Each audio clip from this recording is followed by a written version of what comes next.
ಕಡಿಮೆ ಸಿಬಿಲ್ ಸ್ಕೋರ್ ನಿಂದ ಸಾಲ ಕ್ರೆಡಿಟ್ ಕಾರ್ಡ್ ಅಪ್ಲಿಕೇಶನ್ ರಿಜೆಕ್ಟ್ ಆಗ್ತಾ ಇದೆಯಾ? ಇನ್ನು ಮುಂದೆ ಆಗಲ್ಲ. SBM Z ಕ್ರೆಡಿಟ್ ಕಾರ್ಡ್ ಬಳಸಿ ಈಸಿಯಾಗಿ ಕ್ರೆಡಿಟ್ ಸ್ಕೋರ್ ಅನ್ನ 750 ಗಿಂತ ಜಾಸ್ತಿ ಮಾಡ್ಕೋಬಹುದು. ಇದೊಂದು FD ಆಧಾರಿತ ಕಾರ್ಡ್. UPI ಬಳಸಿ ಕ್ರೆಡಿಟ್ ಕಾರ್ಡ್ ಬ್ಯಾಲೆನ್ಸ್ ಅನ್ನ ಖರ್ಚು ಮಾಡಬಹುದು. FD ಗೆ RBI ಗ್ಯಾರಂಟಿಯೊಂದಿಗೆ 7% ಇಂಟ್ರೆಸ್ಟ್ ಕೂಡ ಸಿಗುತ್ತೆ. 30 ದಿನದಲ್ಲೇ ಕ್ರೆಡಿಟ್ ಸ್ಕೋರ್ ನಲ್ಲಿ ಇಂಪ್ರೂವ್ಮೆಂಟ್ ಕೂಡ ನೋಡಬಹುದು. ಡಿಸ್ಕ್ರಿಪ್ಷನ್ ಹಾಗೂ ಪಿನ್ ಕಾಮೆಂಟ್ ನಲ್ಲಿರೋ ಲಿಂಕ್ ಮೂಲಕ Z ಆಪ್ ಡೌನ್ಲೋಡ್ ಮಾಡಿ. ಭಾರತಕ್ಕೆ ದೊಡ್ಡ ಮೋಸ, ಅಮೆರಿಕ ಕಂಪನಿಯಿಂದ ಭಾರಿ ವಂಚನೆ, ಭಾರತೀಯರಿಗೆ 1 ಲಕ್ಷ ಕೋಟಿ ನಷ್ಟ. ಏನಿದು ಜೈನ್ ಸ್ಟ್ರೀಟ್ ಹಗರಣ? ಸ್ನೇಹಿತರೆ, ಭಾರತದಲ್ಲಿ 4.3 ಕೋಟಿ ಮೊತ್ತದ ಅತಿದೊಡ್ಡ ಪ್ಯಾಕೇಜ್ ಕೊಟ್ಟ ಕಂಪನಿನೇ ನಮ್ಮ ದೇಶದ 90% ಆಪ್ಷನ್ ಟ್ರೇಡರ್ಸ್ಗೆ 1 ಲಕ್ಷ ಕೋಟಿ ಮೋಸ ಮಾಡಿದೆ ಅಂದ್ರೆ ನಂಬ್ತೀರಾ? ಎಸ್, ಇವತ್ತಿನ ವಿಡಿಯೋದಲ್ಲಿ ಇಂಥ ಒಂದು ಕಟು ಸತ್ಯವನ್ನು ನಾವು ಎಕ್ಸ್ಪ್ಲೇನ್ ಮಾಡ್ತಾ ಹೋಗ್ತೀವಿ. ಹೇಗೆ ಒಂದೇ ಒಂದು ಫಾರಿನ್ ಕಂಪನಿ ಇಡೀ ಭಾರತದ ಆಪ್ಷನ್ ಟ್ರೇಡಿಂಗ್ ಮಾರ್ಕೆಟ್ನ ತಲೆಕೆಳಗೆ ಮಾಡಿತ್ತು, ಷೇರು ಮಾರ್ಕೆಟ್ನ ಹೆಂಗೆ ಮ್ಯಾನಿಪುಲೇಟ್ ಮಾಡ್ತಾ ಇತ್ತು ಅನ್ನೋದನ್ನ ಎಕ್ಸ್ಪ್ಲೇನ್ ಮಾಡ್ತೇವೆ. ಜೈನ್ ಸ್ಟ್ರೀಟ್ ಅನ್ನೋ ಅಮೆರಿಕದ ಖ್ಯಾತ ಟ್ರೇಡಿಂಗ್ ಕಂಪನಿಯನ್ನ ಭಾರತ ಬ್ಯಾನ್ ಮಾಡಿದೆ. ಆದರೆ ಯಾಕೆ ಮಾಡ್ತು, ಹೇಗೆ ಈ ಕಂಪನಿ 73 ಲಕ್ಷ ಜನರಿಗೆ ವಂಚಿಸ್ತು ಅನ್ನೋದನ್ನ ನಾವು ನಿಮಗೆ ಎಕ್ಸ್ಪ್ಲೇನ್ ಮಾಡ್ತೇವೆ. ಸ್ನೇಹಿತರೆ, 8 ತಿಂಗಳ ಹಿಂದೆ ಭಾರತದ ಷೇರು ನಿಯಂತ್ರಕ ಸಂಸ್ಥೆ ಸೆಬಿ ಒಂದು ಶಾಕಿಂಗ್ ರಿಪೋರ್ಟ್ ಹೊರಗಿಟ್ಟಿತ್ತು. ಫ್ಯೂಚರ್ಸ್ ಮತ್ತು ಆಪ್ಷನ್ಸ್ ಟ್ರೇಡಿಂಗ್ನಲ್ಲಿ ಭಾರತದ ಬಹುಪಾಲು ಜನರಿಗೆ ಭಾರೀ ಲಾಸ್ ಆಗ್ತಾ ಇದೆ ಅಂತ ಹೇಳಿತ್ತು. 90% ಆ್ಯಂಡ್ ಅಬವ್ ಕಳ್ಕೊಳ್ತಿದ್ದಾರೆ ಅಂತ. ಫ್ಯೂಚರ್ಸ್ ಆ್ಯಂಡ್ ಆಪ್ಷನ್ ಟ್ರೇಡಿಂಗ್ ಅಂದರೆ ಫ್ಯೂಚರಲ್ಲಿ ಸ್ಟಾಕ್ ಬೆಲೆ ಇಂತಿಷ್ಟು ಆಗುತ್ತೆ ಅಂತ ಅಂದಾಜಿನ ಮೇಲೆ ಮುಂಚೆನೇ ಒಂದು ಗೆಸ್ ಮಾಡಿ ದುಡ್ಡಿನ ಆಟವನ್ನು ಆಡೋದು. ಉದಾಹರಣೆಗೆ, ನೀವೊಂದು ಕಂಪನಿ ಶೇರನ್ನು 100 ರೂಪಾಯಿಗೆ ಖರೀದಿಸಿ 120ಕ್ಕೆ ಮಾರಿದ್ರೆ ನಿಮಗೆ 20 ರೂಪಾಯಿ ಲಾಭ ಆಗುತ್ತೆ. ಇದು ಮಾಮೂಲಿ ಸ್ಟಾಕ್ ಟ್ರೇಡಿಂಗ್ ಅಥವಾ ಷೇರು ವ್ಯಾಪಾರ. ಆದರೆ ಫ್ಯೂಚರ್ಸ್ ಅಂದರೆ ಮುಂದೆ ಈ ಷೇರಿನ ಬೆಲೆ ಎಷ್ಟಾಗುತ್ತೆ ಅಂತ ಈಗಲೇ ಒಪ್ಪಂದ ಮಾಡಿಕೊಳ್ಳೋದು. ಉದಾಹರಣೆಗೆ, ನಾನು 1 ತಿಂಗಳ ನಂತರ ಏರ್ಟೆಲ್ ಶೇರ್ನ 1000 ರೂಪಾಯಿಗೆ, ಏರ್ಟೆಲ್ ಎಕ್ಸಾಂಪಲ್ಗಷ್ಟೇ ಹೇಳ್ತಿರೋದು, ಹೂಡಿಕೆ ಸಲಹೆ ಅಲ್ಲ, ಏರ್ಟೆಲ್ ಶೇರ್ನ 1000 ರೂಪಾಯಿಗೆ ಖರೀದಿ ಮಾಡ್ತೀನಿ ಅಥವಾ ಯಾವುದೇ ಶೇರ್ನ 1000 ರೂಪಾಯಿ ಖರೀದಿ ಮಾಡ್ತೀನಿ ಅಂತ ನೀವೊಬ್ಬರೊಂದಿಗೆ ಒಪ್ಪಂದ ಮಾಡ್ಕೋತೀರಿ ಅಂತ ಅಂದ್ಕೊಳ್ಳಿ. 1 ತಿಂಗಳ ನಂತರ ಶೇರ್ ಬೆಲೆ 1100 ರೂಪಾಯಿ ಆದರೆ ನಿಮಗೆ ಲಾಭ, 900 ಆದರೆ ನಿಮಗೆ ಲಾಸ್. ಇದೇ ಫ್ಯೂಚರ್ಸ್ ಟ್ರೇಡಿಂಗ್. ಆಪ್ಷನ್ ಟ್ರೇಡಿಂಗ್ ಅಂದರೆ ಆ ಶೇರ್ ತಗೋಬೇಕೋ ಬೇಡವೋ ಅನ್ನೋದಕ್ಕೆ ನಿಮಗೆ ಆಪ್ಷನ್ಸ್ ಇರುತ್ತೆ. ಶೇರ್ ಬೆಲೆ 900 ಆಗುತ್ತೆ, ತಗೊಳ್ಳೋದು ಬೇಡ ಅಂದರೆ ನೀವು ಬಿಡ್ಬೋದು, ನಿಮಗೇನು ಲಾಸ್ ಆಗಲ್ಲ. ಇಂತಿಷ್ಟು ಪ್ರೀಮಿಯಂ ಪ್ರೈಸ್ ಅಂತಿರುತ್ತೆ, ಅದು ವಾಪಸ್ ಬರಲ್ಲ ಅಷ್ಟೇ, ಅದು ಹೋಗುತ್ತೆ.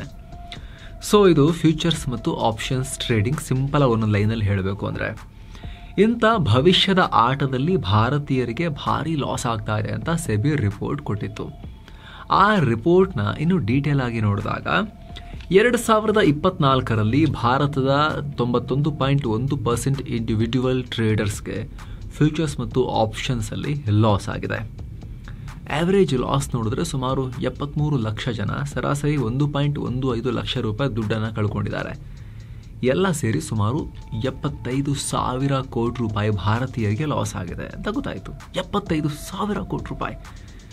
ಜೊತೆಗೆ ಇದರಲ್ಲಿ ಕೇವಲ 7.2% ಜನ ಮಾತ್ರ ಲಾಭ ಮಾಡಿಕೊಂಡಿದ್ದಾರೆ ಅಂತ.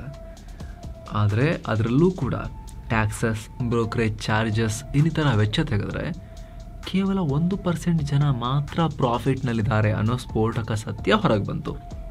ಅಲ್ಲೇ ಈ 1% ಲಾಭ ಮಾಡಿದವರಲ್ಲೂ ಕೂಡ ಹೆಚ್ಚಿನವರು ಆಲ್ಗೋರಿದಮ್ ಟ್ರೇಡಿಂಗ್, ಆಲ್ಗೋ ಟ್ರೇಡಿಂಗ್ ಮಾಡೋ ಕಂಪನಿಗಳೇ ಜಾಸ್ತಿ ಇದ್ರು. ಈ ಆಲ್ಗೋ ಟ್ರೇಡಿಂಗ್ ಏನು ಅನ್ನೋದನ್ನು ನಿಮಗೆ ಎಕ್ಸ್ಪ್ಲೇನ್ ಮಾಡ್ತೀವಿ ಆಮೇಲೆ. ಆದರೆ ಈ ರೀತಿ ಆಲ್ಗೋ ಟ್ರೇಡಿಂಗ್ ಮಾಡಿದ ಕಂಪನಿಗಳಲ್ಲಿ ಒಂದು ಕಂಪನಿ ಈ ಜೈನ್ ಸ್ಟ್ರೀಟ್.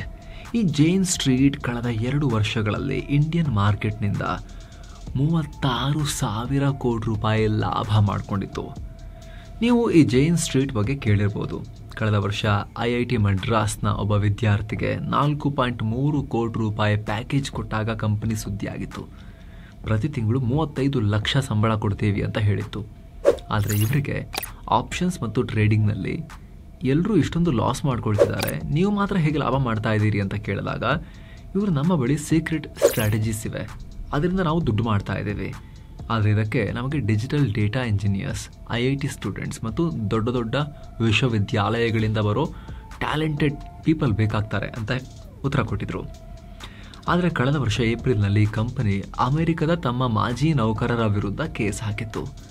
2 ಎಕ್ಸ್ ಎಂಪ್ಲಾಯೀಸ್ ನಮ್ಮ ಸೀಕ್ರೆಟ್ ಸ್ಟ್ರಾಟಜಿಸ್ನ ಕದ್ದು, ಅದರಲ್ಲೂ ಭಾರತದಲ್ಲಿ ಬಳಸ್ತಾ ಇರೋ ಸ್ಟ್ರಾಟಜಿಯನ್ನು ಈ ಮಾಜಿ ಉದ್ಯೋಗಿಗಳು ತಮ್ಮೊಂದಿಗೆ ತಗೊಂಡು ಹೋಗಿಬಿಟ್ಟಿದ್ದಾರೆ, ಇನ್ನೊಂದು ಕಂಪನಿಗೆ ಶೇರ್ ಮಾಡಿ ದುಡ್ಡು ಮಾಡ್ತಿದ್ದಾರೆ ಅಂತ ಆರೋಪ ಮಾಡಿತ್ತು. ಇದರಿಂದ ಜೈನ್ ಸ್ಟ್ರೀಟ್ನ ಸೀಕ್ರೆಟ್ ಸ್ಟ್ರಾಟಜಿಸ್ ಏನಿರಬಹುದು ಅಂತ ಎಲ್ರಿಗೂ ಕುತೂಹಲ ಶುರುವಾಗಿತ್ತು. ವಿಚಾರಣೆ ವೇಳೆ ಜಡ್ಜ್ ಕೂಡ ನ್ಯಾಯ ನೀಡೋ ಉದ್ದೇಶದಿಂದ ಆ ಸ್ಟ್ರಾಟಜಿ ಏನು ಅಂತ ನಮಗೂ ಹೇಳಿ, ಎಲ್ರಿಗೂ ಹೇಳಬೇಕಿಲ್ಲ, ನಾನೊಬ್ಬನ ಮುಂದೆ ಹೇಳಿ ಅಂತ ಕೇಳಿದರು. ಆದರೆ ಜೈನ್ ಸ್ಟ್ರೀಟ್ ಬಾಯ್ಬಿಟ್ಟಿರಲಿಲ್ಲ. ಇದರಿಂದ ಸಂಶಯ ಬಂದು ಭಾರಿ ಸುದ್ದಿಯಾಗಿತ್ತು. ಸೆಬಿ ಕಿವಿಗೂ ಕೂಡ ಈ ಸುದ್ದಿ ಬಂದು ತಲುಪಿತ್ತು. ಹೌದಾ, ನಮ್ಮಲ್ಲೇ ಏನೋ ಸ್ಟ್ರಾಟಜಿ ಬಳಸಿ ಮಾಡ್ತಾ ಇದ್ದಾರಾ, ಜಡ್ಜ್ ಮುಂದೆ ಹೇಳೋಕ್ಕಾಗದಿರೋಂಥದ್ದು ಏನು ಮಾಡ್ತಿದ್ದಾರೆ ಇವರು ಅಂತ ಕೆದಕೋಗಿ ಶುರು ಮಾಡಿದ್ರು. ಕಳೆದ ವರ್ಷ ಏಪ್ರಿಲ್ನಿಂದ ಸೆಬಿ ಈ ಜೈನ್ ಸ್ಟ್ರೀಟ್ ಮೇಲೆ ಕಣ್ಣಿಟ್ಟಿತ್ತು, ತನಿಖೆ ಶುರು ಮಾಡಿತ್ತು. ಕಳೆದ ಜುಲೈನಲ್ಲಿ NSEಗೆ ಈ ಜೈನ್ ಸ್ಟ್ರೀಟ್ನ ಎಲ್ಲ ಟ್ರಾನ್ಸಾಕ್ಷನ್ ಮಾಹಿತಿ ಕೊಡಿ ಅಂತ ಆದೇಶಿಸಿತ್ತು. ನವೆಂಬರ್ನಲ್ಲಿ NSE ಜೈನ್ ಸ್ಟ್ರೀಟ್ ಡೇಟಾವನ್ನು ಕೊಟ್ಟಿದ್ದು, ಸುಮಾರು 7 ತಿಂಗಳ ಕಾಲ ಸೆಬಿ ಇದನ್ನು ಅನಲೈಸ್ ಮಾಡಿದೆ. ಈಗ ಕೊನೆಗೂ ಜೈನ್ ಸ್ಟ್ರೀಟ್ ಅಕ್ರಮ ಎಸಗ್ತಾ ಇತ್ತು ಅಂತ ತೀರ್ಮಾನಕ್ಕೆ ಬಂದಿದೆ. ಹೀಗಾಗಿ ಜುಲೈ 3ರಿಂದ ಈ ಜೈನ್ ಸ್ಟ್ರೀಟ್ ಭಾರತದಲ್ಲಿ ಟ್ರೇಡಿಂಗ್ ನಡೆಸಬಾರದು ಅಂತ ಬ್ಯಾನ್ ಹೇರಲಾಗಿದೆ. ಏನೋ ಸ್ನೇಹಿತರೆ, ವರದಿಯಲ್ಲಿ ಮುಂದುವರಿಯುವ ಮುನ್ನ 7 Sands ಟೂರಿಸಂ ಕಂಪನಿ ಶಿರಡಿ ಹಾಗೂ 3 ಜ್ಯೋತಿರ್ಲಿಂಗಗಳ 3 ನೈಟ್ 4 ಡೇ ಪ್ರವಾಸವನ್ನ ಆಯೋಜಿಸಿದೆ. ಶಿರಡಿ ಸಾಯಿಬಾಬಾ, ಭೀಮಾಶಂಕರ, ನಾಶಿಕ್ ತ್ರಯಂಬಕೇಶ್ವರ, ಕೃಷ್ಣೇಶ್ವರ ಜ್ಯೋತಿರ್ಲಿಂಗ, ಅಜಂತ, ಎಲ್ಲೋರ ಇಲ್ಲೆಲ್ಲ ಹೋಗೋದಿರುತ್ತೆ. ಆಫರ್ ಪ್ರೈಸ್ 28,700 ರೂಪಾಯಿ ಮಾತ್ರ. ಪ್ಯಾಕೇಜ್ ನಲ್ಲಿ flight tickets, 3 star hotel stay, all meals, AC transport ವ್ಯವಸ್ಥೆ, 24/7 ಕನ್ನಡ ಟೂರ್ ಮ್ಯಾನೇಜರ್ ಸೌಲಭ್ಯ ಎಲ್ಲ ಇರುತ್ತೆ. ಹೊರಡೋ ದಿನ 28 ಜುಲೈ 2025. ಕೆಲವೇ ಸೀಟುಗಳು ಲಭ್ಯ. ಆಸಕ್ತರು ಈ ಕೂಡಲೇ ನಂಬರ್ಗೆ ಕಾಲ್ ಮಾಡಿ ನಿಮ್ಮ ಸೀಟನ್ನು ಕೂಡ ಬುಕ್ ಮಾಡಿ. ಬನ್ನೀಗ ವರದಿಯಲ್ಲಿ ಮುಂದುವರಿಯೋಣ. ಇವರು ಏನ್ ಮಾಡ್ತಾ ಇದ್ರು ಅಂದ್ರೆ, ಸೆಬಿ ತನಿಖೆಯಲ್ಲಿರೋ ಉದಾಹರಣೆ ಹೇಳ್ತೀವಿ ನೋಡಿ. ಬ್ಯಾಂಕ್ ನಿಫ್ಟಿ ಇಂಡೆಕ್ಸ್ ಮತ್ತು ಬ್ಯಾಂಕ್ ನಿಫ್ಟಿ ಸ್ಟಾಕ್ಗಳೊಂದಿಗೆ ಆಟ ಆಡ್ತಾ ಇದ್ರು. ಬ್ಯಾಂಕ್ ನಿಫ್ಟಿ ಸ್ಟಾಕ್ಸ್ ಅಂದ್ರೆ SBI, HDFC, ICICI ಈ ರೀತಿ bank stocks. Bank Nifty index ಅಂದ್ರೆ ಈ ಬ್ಯಾಂಕ್ ಸ್ಟಾಕ್ಗಳ ಒಂದು ಗುಂಪು, ಇಂಡೆಕ್ಸ್. ಓವರ್ ಆಲ್ ಈ ಬ್ಯಾಂಕ್ಗಳು ಹೇಗೆ ಪರ್ಫಾರ್ಮ್ ಮಾಡ್ತಿವೆ ಅಂತ ಆ ಇಂಡೆಕ್ಸ್ ನೋಡಿದಾಗ ಗೊತ್ತಾಗುತ್ತೆ. ಸೊ ಇವೆರಡರಲ್ಲಿ ಜೈನ್ ಸ್ಟ್ರೀಟ್ನವರು ಆಟ ಆಡಿದ್ದನ್ನ ಸೆಬಿ ಪತ್ತೆ ಹಚ್ಚಿದೆ. ಸೆಬಿ ಪ್ರಕಾರ ಇವರು ಯಾವಾಗಲೂ ರಿಟೇಲ್ ಹೂಡಿಕೆದಾರರು ಮಾರ್ಕೆಟ್ನ ಕ್ಲೋಸ್ ಆಗಿ ಫಾಲೋ ಮಾಡ್ತಿರೋ ದಿನವನ್ನೇ ಚೂಸ್ ಮಾಡ್ತಾ ಇದ್ರು. ಅಂದರೆ ಬ್ಯಾಂಕ್ ನಿಫ್ಟಿ ಇಂಡೆಕ್ಸ್ ಎಕ್ಸ್ಪೈರಿ ಆಗೋ ದಿನಗಳು, F&O ಕಾಂಟ್ರಾಕ್ಟ್ಗೆ ಡೆಡ್ಲೈನ್ ಇರುತ್ತಲ್ಲ ಆ ದಿನ, ಜೊತೆಗೆ ಮೇಜರ್ ಬ್ಯಾಂಕ್ಗಳ ಕ್ವಾರ್ಟರ್ಲಿ ರಿಪೋರ್ಟ್ಗಳು ಬರೋ ದಿನಗಳು. ಸೊ ಅಂತಹ ದಿನಗಳನ್ನು ಆಯ್ಕೆ ಮಾಡ್ಕೊಳ್ತಾ ಇದ್ರು. ಸೆಬಿ ರಿಪೋರ್ಟ್ನಲ್ಲಿ ಜನವರಿ 17ರ ಉದಾಹರಣೆ ಕೊಟ್ಟಿದ್ದಾರೆ. ಅವತ್ತು HDFC ಬ್ಯಾಂಕ್ ತನ್ನ ತ್ರೈಮಾಸಿಕ ವರದಿ ರಿಲೀಸ್ ಮಾಡಿತ್ತು. ರಿಸಲ್ಟ್ ಅಷ್ಟೊಂದು ನಿರೀಕ್ಷೆ ಮಾಡದಂತೆ ಇರಲಿಲ್ಲ. ಹೀಗಾಗಿ ನಿಫ್ಟಿ ಇಂಡೆಕ್ಸ್ ಡೌನ್ ಆಗಿತ್ತು. ಬ್ಯಾಂಕ್ ನಿಫ್ಟಿ ಇಂಡೆಕ್ಸ್ ಡೌನ್ ಆಗಿತ್ತು. ಯಾಕಂದ್ರೆ ಬ್ಯಾಂಕ್ ನಿಫ್ಟಿಯಲ್ಲಿ HDFC ಸ್ಟಾಕ್ಗಳ ವೇಟೇಜ್ 30% ಇದೆ. HDFC, ICICI ಅರ್ಧಕ್ಕರ್ಧ ಇವೆರಡು ಬ್ಯಾಂಕ್ಗಳದೇ ಆಗುತ್ತೆ ಬ್ಯಾಂಕ್ ನಿಫ್ಟಿ ಇಂಡೆಕ್ಸ್ನಲ್ಲಿ. ಹೀಗಾಗಿ HDFC ಸ್ಟಾಕ್ ಡೌನ್ ಆಗಿದ್ದಕ್ಕೆ ಅರ್ಲಿ ಟ್ರೇಡಿಂಗ್ನಲ್ಲಿ ಬ್ಯಾಂಕ್ ನಿಫ್ಟಿ ಇಂಡೆಕ್ಸ್ ಕೂಡ ಕೆಳಗೆ ಬಂದಿತ್ತು. ಆಗ ಇವ್ರೇನ್ ಮಾಡ್ತಾರೆ ಅಂದ್ರೆ, ಇದ್ದಕ್ಕಿದ್ದಂತೆ ಅಗ್ರೆಸಿವ್ ಆಗಿ ಬ್ಯಾಂಕ್ ನಿಫ್ಟಿ ಸ್ಟಾಕ್ಸ್ ಅನ್ನ ಖರೀದಿ ಮಾಡೋಕೆ ಶುರು ಮಾಡ್ತಾರೆ. HDFC, ICICI, SBI ಎಲ್ಲ ಸ್ಟಾಕ್ಸ್ ನ ಮುಗಿಬಿದ್ದು ಖರೀದಿ ಮಾಡ್ತಾರೆ. ಸೆಬಿ ರಿಪೋರ್ಟ್ ಪ್ರಕಾರ ಬೆಳಿಗ್ಗೆ 9:15 11:45 ಒಳಗೆ ಅಂದ್ರೆ 1.5 ಗಂಟೆಯಲ್ಲಿ ಸುಮಾರು 4,370 ಕೋಟಿ ಮೌಲ್ಯದ ಬ್ಯಾಂಕ್ ಸ್ಟಾಕ್ ಮತ್ತು ಫ್ಯೂಚರ್ಗಳನ್ನು ಖರೀದಿ ಮಾಡ್ತಾರೆ ಇವರು. ಅಂದರೆ ಇವರ ಉದ್ದೇಶ ಬ್ಯಾಂಕ್ ಸ್ಟಾಕ್ಗಳನ್ನು ಪರ್ಚೇಸ್ ಮಾಡಿ ಬ್ಯಾಂಕ್ ನಿಫ್ಟಿ ಇಂಡೆಕ್ಸ್ನ ಮೇಲೆ ಕೆತ್ಕೊಂಡು ಹೋಗೋದು. ಪರಿಣಾಮ ಬ್ಯಾಂಕ್ ನಿಫ್ಟಿ ಇಂಡೆಕ್ಸ್ 1.5 ಗಂಟೆಯಲ್ಲಿ ಸುಮಾರು 600 ಪಾಯಿಂಟ್ ರೈಸ್ ಆಗುತ್ತೆ, % ಅಪ್. ಇದನ್ನು ನೋಡಿದ ಸಾಮಾನ್ಯ ರಿಟೇಲ್ ಟ್ರೇಡರ್ಸ್, ಬ್ಯಾಂಕ್ ಸ್ಟಾಕ್ಗಳು ಏರಿಕೆ ಆಗ್ತವೆ, ಇವತ್ತೇನೋ ಇದೆ ಅಂತ ಮುಗಿಬಿದ್ದು ಅವರು ಕೂಡ ಬ್ಯಾಂಕ್ ಶೇರ್ಸ್ ಅನ್ನು ತಗೊಳ್ತಾರೆ. ಆದರೆ ಇದೇ ವೇಳೆ ಜೈನ್ ಸ್ಟ್ರೀಟ್ ಏನು ಮಾಡಿರುತ್ತೆ ಅಂದರೆ, ಈ ಕಡೆ ಸ್ಟಾಕ್ಗಳನ್ನು ಬೈ ಮಾಡಿ ಇಂಡೆಕ್ಸ್ನ ಏರಿಸೋದ್ರೊಂದಿಗೆ ಅತ್ತ ಫ್ಯೂಚರ್ಸ್ ಆ್ಯಂಡ್ ಆಪ್ಷನ್ಸ್ ಮಾರ್ಕೆಟ್ನಲ್ಲಿ ಬ್ಯಾಂಕ್ ನಿಫ್ಟಿ ಇಂಡೆಕ್ಸ್ ವಿರುದ್ಧ ಬೇರಿಶ್ ಪೊಸಿಷನ್ ತಗೊಂಡಿರ್ತಾರೆ. ಅಂದರೆ ಬ್ಯಾಂಕ್ ನಿಫ್ಟಿ ಇಂಡೆಕ್ಸ್ ಬೀಳುತ್ತೆ ಅಂತ ಹೇಳಿ ಸುಮಾರು 32,114 ಕೋಟಿ ಮೌಲ್ಯದ ಫ್ಯೂಚರ್ಸನ್ನು ಖರೀದಿ ಮಾಡಿರ್ತಾರೆ. ಅಂದರೆ ಅಲ್ಲಿ ಸ್ಟಾಕ್ ಮಾರ್ಕೆಟ್ನಲ್ಲಿ ಇಂಡೆಕ್ಸ್ನ ಏರಿಸೋಕ್ಕಾಗಿ ಹಾಕಿದ ಹಣಕ್ಕಿಂತ 7 ಪಟ್ಟು ಹೆಚ್ಚಿನ ಹಣವನ್ನು ಇಲ್ಲಿ F&O ಮಾರ್ಕೆಟ್ನಲ್ಲಿ ಇಂಡೆಕ್ಸ್ ಬಿದ್ದರೆ ಲಾಭ ಮಾಡ್ಕೊಳ್ಳೋಕ್ಕಾಗಿ ಹೂಡಿರ್ತಾರೆ. ಇದು ಫಸ್ಟ್ ಪಾರ್ಟ್. ಸೆಕೆಂಡ್ ಪಾರ್ಟ್ನಲ್ಲಿ ಏನು ಮಾಡ್ತಾರೆ, ಸಂಜೆ ಮಾರ್ಕೆಟ್ ಕ್ಲೋಸಿಂಗ್ ಟೈಮ್ ಬರ್ತಾ ಇದ್ದ ಹಾಗೆ ಈ ಮೊದಲು ಪರ್ಚೇಸ್ ಮಾಡಿದ್ರಲ್ಲ ಬ್ಯಾಂಕ್ ಶೇರುಗಳು, ಅವುಗಳನ್ನೆಲ್ಲ ಸಡನ್ ಆಗಿ ಮಾರೋಕೆ ಶುರು ಮಾಡ್ತಾರೆ. ಇದರಿಂದ ದಿಢೀರಂತ ಬ್ಯಾಂಕ್ ಸ್ಟಾಕ್ಸ್ಗಳು ಉದುರೋಕೆ ಶುರು ಮಾಡ್ತವೆ. ಸೆಲ್ಲಿಂಗ್ ಪ್ರೆಷರ್ ಆಗಿ ಸಿಕ್ಕಾಬಟ್ಟೆ ಎಲ್ಲ ಪ್ರೈಸಸ್ ಕ್ರ್ಯಾಶ್ ಆಗೋಕೆ ಶುರು ಆಗ್ತವೆ ಬ್ಯಾಂಕ್ಗಳ ಸ್ಟಾಕ್ಸ್ದು. ಬ್ಯಾಂಕ್ ಸ್ಟಾಕ್ಸ್ ಬಿದ್ದಿದ್ದೇ ತಡ ಬ್ಯಾಂಕ್ ನಿಫ್ಟಿ ಇಂಡೆಕ್ಸ್ ಕೂಡ ಬಿದ್ದೇ ಬೀಳ್ಬೇಕಲ್ವಾ, ಬೀಳತ್ತೆ. ಆದ್ರೆ ಬ್ಯಾಂಕ್ ನಿಫ್ಟಿ ಇಂಡೆಕ್ಸ್ ವಿರುದ್ಧ ಇವರು ಆಲ್ರೆಡಿ ಶಾರ್ಟ್ ಮಾಡಿರೋದ್ರಿಂದ ಜೈನ್ ಸ್ಟ್ರೀಟ್ಗೆ ಹೆವಿ ಲಾಭ ಆಗುತ್ತೆ. ನಂಬರ್ಸ್ ಮೂಲಕ ಹೇಳಬೇಕು ಅಂದರೆ ಸ್ಟಾಕ್ ಮಾರ್ಕೆಟ್ನಲ್ಲಿ ಇವರು ಬ್ಯಾಂಕ್ ಶೇರುಗಳು ಹೈ ಪ್ರೈಸ್ನಲ್ಲಿದ್ದಾಗ ಖರೀದಿ ಮಾಡಿ ಲೋ ಪ್ರೈಸ್ನಲ್ಲಿದ್ದಾಗ ಮಾರಿದ್ದಕ್ಕೆ ಸುಮಾರು 64 ಕೋಟಿ ರೂಪಾಯಿ ಲಾಸ್ ಆಗುತ್ತೆ ಅಷ್ಟೇ. ಆದರೆ F&O ಮಾರ್ಕೆಟ್ನಲ್ಲಿ ಶಾರ್ಟ್ ಮಾಡಿದ್ರಿಂದ ಇಂಡೆಕ್ಸ್ ವಿರುದ್ಧ ಹಣ ಹೂಡಿದ್ರಿಂದ 735 ಕೋಟಿ ರೂಪಾಯಿ ಲಾಭ ಆಗುತ್ತೆ. ಇಲ್ಲಿ ಸ್ಟಾಕ್ ಮಾರ್ಕೆಟ್ನಲ್ಲಾದ ಲಾಸ್ ಮೈನಸ್ ಮಾಡಿದ್ರು ಕೂಡ ಜೈನ್ ಸ್ಟ್ರೀಟ್ಗೆ ಬರೋಬ್ಬರಿ 673 ಕೋಟಿ ರೂಪಾಯಿ ನೆಟ್ ಪ್ರಾಫಿಟ್ ಆಗಿರುತ್ತೆ. ಇದೇ ಸ್ಟ್ರಾಟಜಿಯನ್ನು ಬಳಸಿ ಇವರು 2023-25 ನಡುವೆ 21 ದಿನ ಮಾರ್ಕೆಟ್ನ ಮ್ಯಾನಿಪುಲೇಟ್ ಮಾಡಿದ್ದಾರೆ, ಮಾರ್ಕೆಟ್ನೇ ಕಂಟ್ರೋಲ್ ಮಾಡಿದ್ದಾರೆ. ಈ ಮೂಲಕ ಬರೋಬ್ಬರಿ 4843 ಕೋಟಿ ರೂಪಾಯಿ ಲಾಭ ಮಾಡಿಕೊಂಡಿದ್ದಾರೆ. ಹತ್ತಿರ 5000 ಕೋಟಿ ರೂಪಾಯಿ ಪ್ರಾಫಿಟ್ ಮಾಡಿದ್ದಾರೆ ಅಂತ ಸೆಬಿ ಹೇಳಿದೆ. ಹೀಗಾಗಿ ಜೈನ್ ಸ್ಟ್ರೀಟ್ ಭಾರತದ ಮಾರ್ಕೆಟ್ಗಳಲ್ಲಿ ಟ್ರೇಡಿಂಗ್ ಮಾಡೋ ಹಾಗಿಲ್ಲ ಅಂತ ಬ್ಯಾನ್ ಕೂಡ ಮಾಡಿದ್ದಾರೆ. ಇವರ ಅಕೌಂಟ್ಗಳನ್ನೆಲ್ಲ ಫ್ರೀಸ್ ಮಾಡಲಾಗಿದೆ. ಆದರೆ ಜೈನ್ ಸ್ಟ್ರೀಟ್ ಮಾತ್ರ ಈ ಆರೋಪಗಳನ್ನು ಅಲ್ಲಗಳೆದಿದೆ. ಅವ್ಯವಹಾರ ಏನೂ ಇಲ್ಲ ರೀ, ನಾವು ಕೇವಲ ಇಂಡೆಕ್ಸ್ ಮತ್ತು ಸ್ಟಾಕ್ಗಳ ಮಧ್ಯೆ ಇರೋ ವ್ಯತ್ಯಾಸದಿಂದ ಹಣ ಗಳಿಸಿದ್ವಿ ಅಷ್ಟೇ. ಸೆಬಿ ಮೂಲಭೂತವಾಗಿ ತಪ್ಪು ತಿಳಿದಿದೆ, ತನಿಖೆಗೆ ನಾವು ಸಹಕಾರ ಕೊಡ್ತೀವಿ ಅಂತ ಹೇಳಿದೆ. ಅಲ್ಲದೆ ಕೋರ್ಟ್ನಲ್ಲಿ ಕಾನೂನು ಸೆಣಸಾಟ ಮಾಡೋಕ್ಕೂ ರೆಡಿಯಾಗಿದ್ದಾರೆ. ಆದರೆ ಸ್ನೇಹಿತರೆ, ಹರಿತಿರೋ ನದಿಯನ್ನು ಬಳಸೋದು ಬೇರೆ, ನದಿಯನ್ನೇ ತಿರುಗಿಸಿ ಬಳಸೋದು ಬೇರೆ. ಈ ಹಿಂದೆ ನಾವು ಅದಾನಿ ವಿರುದ್ಧ ಹಿಂಡನ್ಬರ್ಗ್ 2008ರ ಜಾಗತಿಕ ಹಣಕಾಸು ಬಿಕ್ಕಟ್ಟು ಆದಾಗ ಅಮೆರಿಕದ ಹೌಸಿಂಗ್ ಮಾರ್ಕೆಟ್ ವಿರುದ್ಧ ಕೆಲವರು ಶಾರ್ಟ್ ಮಾಡಿ ಲಾಭ ಮಾಡ್ಕೊಂಡಿದ್ದನ್ನು ಕೂಡ ಎಕ್ಸ್ಪ್ಲೇನ್ ಮಾಡಿದ್ವಿ. ಆದರೆ ಅವರೆಲ್ಲ ಮುಂದೆ ಮಾರ್ಕೆಟ್ ಬೀಳುತ್ತೆ ಅಂತ ಹೇಳಿ ಪ್ರಿಡಿಕ್ಟ್ ಮಾಡಿ ಲಾಭ ಮಾಡಿದ್ರು. ಅದಾನಿ ಕಂಪನಿ ಇಲ್ಲಿಗಲ್ ಚಟುವಟಿಕೆ ನಡೆಸ್ತಾ ಇದೆ ಅಂತ ಹೇಳಿ ರಿಸರ್ಚ್ ಮಾಡಿ ಒಂದು ಗೆಸ್ ಮೇಲೆ ಹಿಂಡನ್ಬರ್ಗ್ ಕೂಡ ಶಾರ್ಟ್ ಮಾಡಿತ್ತು. ಅಮೆರಿಕದ ಹೌಸಿಂಗ್ ಮಾರ್ಕೆಟ್ನಲ್ಲಿ ಹುಳುಕಿದೆ, ಹೀಗಾಗಿ ನೆಕ್ಸ್ಟ್ ಗ್ಯಾರಂಟಿ ಬಿಕ್ಕಟ್ಟು ಸೃಷ್ಟಿಯಾಗುತ್ತೆ ಅಂತ ಹೇಳಿನೇ ಆ ಕಾಯಿಲೆಯನ್ನು ಪ್ರಿಡಿಕ್ಟ್ ಮಾಡಿ ಶಾರ್ಟ್ ಮಾಡಿ ಆವಾಗಲೂ ಕೂಡ GFC ಟೈಮ್ನಲ್ಲೂ, ಗ್ಲೋಬಲ್ ಫಿನಾನ್ಷಿಯಲ್ ಕ್ರೈಸಿಸ್ ಟೈಮ್ನಲ್ಲೂ ಕೂಡ ಲಾಭ ಮಾಡ್ಕೊಂಡಿದ್ರು.